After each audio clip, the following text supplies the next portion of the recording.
नमस्कार दोस्तों। कहते हैं भगवान हर जगह हैं, लेकिन उनके स्वरूप को आकार देने वाले हाथ बहुत कम होते हैं। ये कहानी है उन कलाकारों की जिनके हाथों की मिट्टी आस्था का रूप ले लेती है और जिनकी कल्पना निर्जीव को भी जीवंत बना देती है। खेतों में बची गेहूं की जड़ें, जिन्हें अक्सर लोग बेकार समझकर छोड़ देते हैं, और साधारण सी मिट्टी जब एक कलाकार के स्पर्श से मिलती है तो जन्म लेती हैं ऐसी अद्भुत मूर्तियां जिन्हें देखकर मन श्रद्धा से भर उठता है। आज की इस डॉक्यूमेंट्री में हम आपको दिखाएंगे कि कैसे मिट्टी और गेहूं की जड़ों से तैयार होती हैं ये अनोखी कलाकृतियां, और कैसे एक साधारण कलाकार अपने हाथों से आस्था को आकार देता है। तो आइए चलते हैं उस अद्भुत सफर पर, जहां मिट्टी सिर्फ मिट्टी नहीं रहती बल्कि भगवान का स्वरूप बन जाती है। मूर्तिकार बताते हैं कि किसी भी मूर्ति की शुरुआत सबसे पहले उसके ढांचे से होती है। इसके लिए बांस और लकड़ी की सहायता से एक मजबूत संरचना तैयार की जाती है। यही ढांचा आगे चलकर एक भव्य प्रतिमा का आधार बनता है। इसके बाद इस ढांचे पर पुआल और गेहूं की जड़ों को सावधानी पूर्वक बांधा जाता है ताकि मूर्ति का आकार उभरकर सामने आ सके। फिर शुरू होता है मिट्टी का काम। एक एक परत चढ़ाई जाती है और धीरे धीरे एक साधारण ढांचा जीवंत आकृति में बदलने लगता है।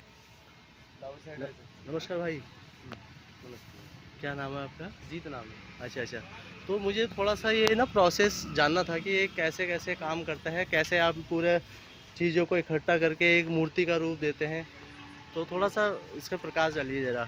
ये जी हम पहले तो पॉल वगैरह सब इकट्ठा करते हैं, बांस पॉल जो भी है। हाँ, सब इकट्ठा करने के बाद इसका एक स्ट्रक्चर बनाया जाता है। हाँ, बांस से स्ट्रक्चर बनाया जाता है। बांस से। हाँ जी, फिर उसको ये पॉल से घास से बांधा जाता है। अच्छा, जैसे एक बॉडी होता है इंसान का, ऐसे बॉडी का शेप दिया जाता है बांध के। अच्छा, उसके बाद इसमें मिट्टी चढ़ता है, 3-4 तरह का मिट्टी चढ़ता है। अच्छा, मिट्टी चढ़ने के बाद फेस लगता है, उंगली लगता है। अच्छा। ये जो सामने मिट्टी है, इस टाइप से मिट्टी। ये जैसे मिट्टी है, हाँ, ये होता है एक चिकनी मिट्टी होता है। अच्छा, पहले ये मिट्टी लगाया जाता है। आप देखिए, ये तैयार करने के बाद ये वाला मिट्टी लगाया जाएगा। अच्छा। उसके बाद फिनिशिंग दिया जाता है। फिनिशिंग में ये ऐसे आएगा। ये जितने आप मूर्ति देख रहे हो, फिनिशिंग करने के बाद वो ऐसे लुक आएगा पूरा। ये पूरा फिनिशिंग है। अभी इसमें उंगली लगना बाकी है, पैर का उंगली लगना बाकी है, बाकी अभी फिनिशिंग है। उसके बाद जो ये फट रहे हैं चीज़ें, इनको हम मिट्टी से क्लियर करेंगे। क्लियर करने के बाद पूरा पट्टी वगैरह मार के इस पर पेंट चला देंगे मशीन से। पेंट चला हाँ जी, फिर सजावट वगैरह का काम स्टार्ट होगा। ऐसे होता है। अच्छा।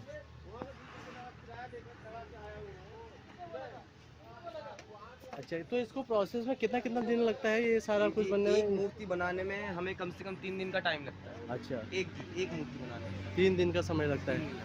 सबसे पहले ये स्ट्रक्चर तैयार होता है। हाँ जी, ये स्ट्रक्चर तैयार होगा सबसे उसके पहले। बाद फिर बांधा ये गेहूं की वाली है। हाँ जी, ये गेहूं वाला सूखा हुआ होता है ये। अच्छा।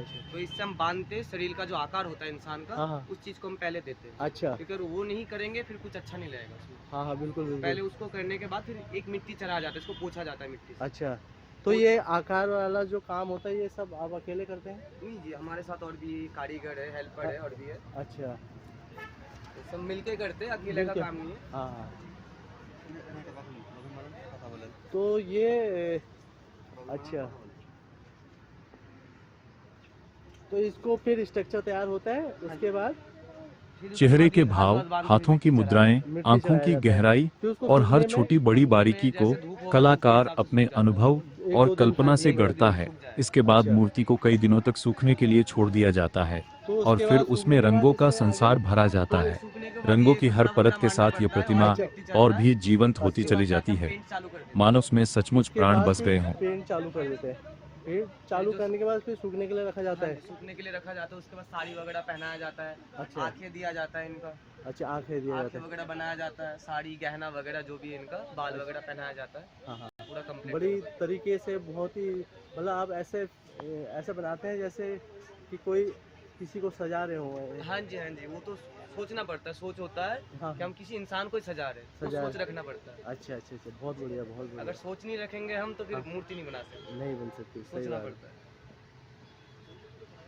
तो ये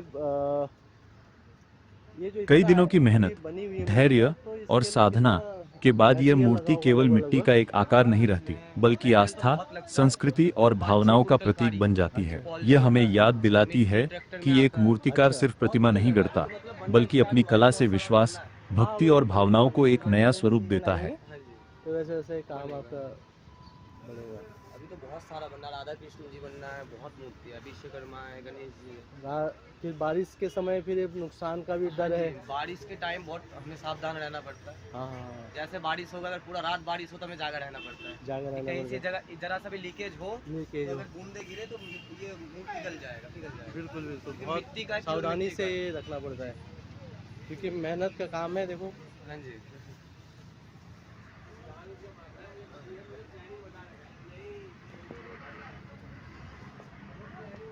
दोस्तों, आपको यह वीडियो अच्छी लगी हो तो इसे लाइक करें, अपने दोस्तों और परिवार के साथ शेयर करें और कमेंट करके हमें ज़रूर बताइए कि आपको यह डॉक्यूमेंट्री कैसी लगी। मुस्कुराते रहिए, स्वस्थ रहिए, व्यस्त रहिए। धन्यवाद।